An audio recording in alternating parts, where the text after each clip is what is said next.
नमस्कार, मैं सुनील सावंत, आपका दोस्त एंड माइंड परफॉर्मेंस कोच। आज के इस वीडियो में आपका स्वागत करता हूं। आज हम लोग बात करेंगे कि कोरोना के डर को कैसे समाप्त किया जाए और एक कॉन्फिडेंस के साथ एक नई शुरुआत कैसे की जाए। कोरोना को हराना है, कोरोना को हराना है, ये मार्च महीने में शुरू हुआ सफर आखिर में कोरोना के साथ जीना है, यहां तक आके रुक गया। लॉकडाउन पे लॉकडाउन बढ़ता चला गया। लॉकडाउन 1, 2, 3, 4, 5 और स्लोली अभी लॉकडाउन को रिलैक्स कर रहे हैं और कई सारी चीजों में ढील दे रहे हैं और कुछ ही दिनों में लॉकडाउन भी खत्म हो जाएगा। सवाल ये नहीं कि लॉकडाउन कब खत्म होगा, सवाल ये है क्या लॉकडाउन के साथ कोरोना खत्म हो जाएगा? And the answer is no. तो आखिर कब खत्म होगी ये समस्या? वैक्सीन आने के बाद ही खत्म होगी? क्या उसके पहले भी इससे छुटकारा मिल सकता है? खैर छोड़िए, ये तो सब फ्यूचर की बातें हैं, अभी हम उसके बारे में कुछ अंदाजा नहीं लगा सकते। लेकिन एक बात मुझे इसमें अच्छी लगी कि अभी लोगों में कोरोना का डर धीरे धीरे कम हो रहा है।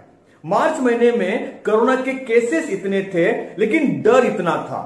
अभी केसेस इतने हो गए और डर इतना हो गया। लेकिन ये डर पूरी तरीके से समाप्त होना चाहिए। आज भी कई सारे वायरसेस है जिसका वैक्सीन साइंटिस्ट नहीं बना पाए और हम उसके साथ जी रहे हैं। कहते हैं every problem has a solution, मतलब हर समस्या का कुछ ना कुछ तो समाधान होता है। लेकिन प्रैक्टिकली देखा जाए तो हर समस्या का समाधान नहीं है और कोरोना का तो अभी तक कोई सॉल्यूशन नहीं मिला है। तो करे क्या? एक साइकोलॉजिकल रिसर्च मैं आपके सामने रखना चाहता हूं। मेरी बात को ध्यान से और आखिर तक सुनना। जब समस्या का कोई एक्चुअल समाधान हमारे पास नहीं होता है, ऐसी सिचुएशन में, ऐसी हालात में समस्या को समझ के लेना ही एक समाधान है।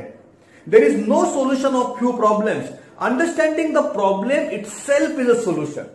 एग्जांपल देता हूं। आप सुबह जल्दी उठते हैं और उठते ही आपको एहसास हो जाता है कि आपके चेस्ट में, आपके सीने में, लेफ्ट साइड में थोड़ा दुख रहा है। आप टेंशन में आ जाते हैं, आप घबरा जाते हैं, पैनिक हो जाते हैं, आपको पसीना छूटता है और आपके घर वाले आपको तुरंत हॉस्पिटल लेके जाते हैं और डॉक्टर आपका चेकअप करते हैं और आपको कहते हैं चिंता की कुछ जरूरत नहीं है, ये थोड़ा सा गैस्ट्रिक डिस्टर्बेंस है, एसिडिटी की वजह से या गैस की वजह से ये दुख रहा है। और ये सुनते ही आपको तुरंत राहत मिल जाती है। लेकिन इसका मतलब ये नहीं कि आपका दर्द खत्म हो गया। दर्द तो अभी भी हो रहा है, लेकिन आपको सिर्फ समझ में आ गया कि ये कोई हार्ट अटैक जैसी गंभीर समस्या नहीं है, ये साधारण एसिडिटी है, I can deal with it. खाने पीने के कुछ प्रिकॉशंस आपने लिए, कुछ चीजों का ख्याल रखा और दूसरे दिन आप काम पे चले गए, ऑफिस ज्वाइन किया। आप रुके नहीं। इसीलिए मैंने आपको कहा था कि समस्या को समझ के लेना ही एक समाधान है। अब समय आ गया है दोस्तों कि हम कोरोना को समझ के ले, जरूरी सावधानी बरतें, इम्यूनिटी पावर को बढ़ाने के लिए जो भी कुछ करना पड़ता है वो करे, मेंटली स्ट्रांग बने और अपने रोजमर्रा के कामों को जारी रखे। पहले तो कोरोना को समझ के ले कि ये इतनी भी कोई सीरियस बीमारी नहीं है जितनी हमें बताई गई है और जितनी मीडिया ने एक खतरनाक प्रॉब्लम के रूप में हमारे सामने पेश की है। जहां तक हम लोगों ने इसको समझा है, इसमें डेथ रेट 1% से 3% तक है और जितनी भी डेथ अभी तक हुई है उसमें से मैक्सिमम लोग पहले से ही कई सारे बीमारियों से ग्रस्त थे, मतलब वो पहले से मृत्यु के द्वार पे खड़े थे। उसमें कोरोना आ गया, ट्रिगर कर गया और डेथ हो गया। और कई सारे मौत के पीछे का रीजन सिर्फ और सिर्फ डर है। तो माय डियर फ्रेंड्स, अभी समय डरने का नहीं, डर को खत्म करने का है। देखिए, इंसानों को दो प्रकार का डर होता है। एक होता है रियल फियर, मतलब वास्तविक डर, और दूसरा होता है इमेजिनरी फियर, मतलब काल्पनिक डर। जैसे कि सामने सांप है और मैं डर रहा हूं, ये वास्तविक डर है। लेकिन अभी तो मैं सामने एक रस्सी दिखे तो भी डरता हूं, ये काल्पनिक डर है।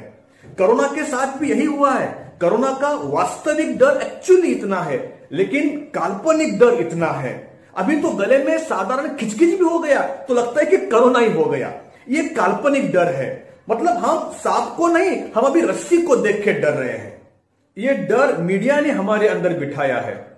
आज तक के सबसे ज्यादा केसेस, आज तक की सबसे बड़ी फिगर, मुंबई बन गई मौत की नगरी, कुछ भी यार, जहां पे कॉन्फिडेंस को फैलाना चाहिए वहां पे डर को फैलाया जा रहा है।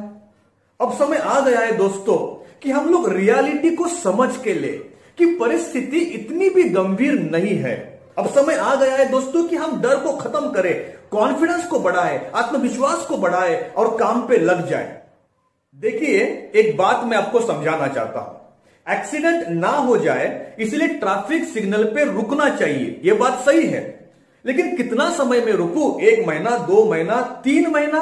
अब बस हो गया यार। बिकॉज कोरोना के एक्सीडेंट से अगर मैं बच भी गया तो ये भूख और बेरोजगारी मुझे मार डालेगी। और आपको पता भी है कई सारे लोग भूख और बेरोजगारी का शिकार बन चुके हैं। सिग्नल हमें सिखाता है कि स्टॉप, रुको। मतलब जिंदगी की रफ्तार का संतुलन जब बिगड़ जाता है तो कुछ समय के लिए हमारा रुकना जरूरी है।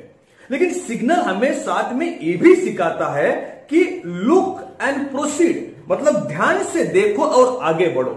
तो वंस अगेन मैं इतना ही कहना चाहता हूं, ध्यान से देखो, जरूरी सावधानी बरतो, इम्यूनिटी पावर को बढ़ाने के लिए जो भी किया जा सकता है वो करो, मेंटली स्ट्रांग बनो और आगे बढ़ो और अपने रोजमर्रा की जिंदगी को जारी रखो।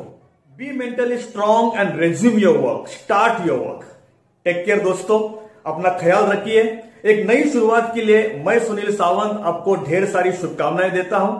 मिलते हैं नेक्स्ट वीडियो में एक नए सब्जेक्ट के साथ। नए वीडियोस के अपडेट्स के लिए चैनल जरूर सब्सक्राइब करना और बेल आइकन दबाना मत भूलना। Thank you for watching the video.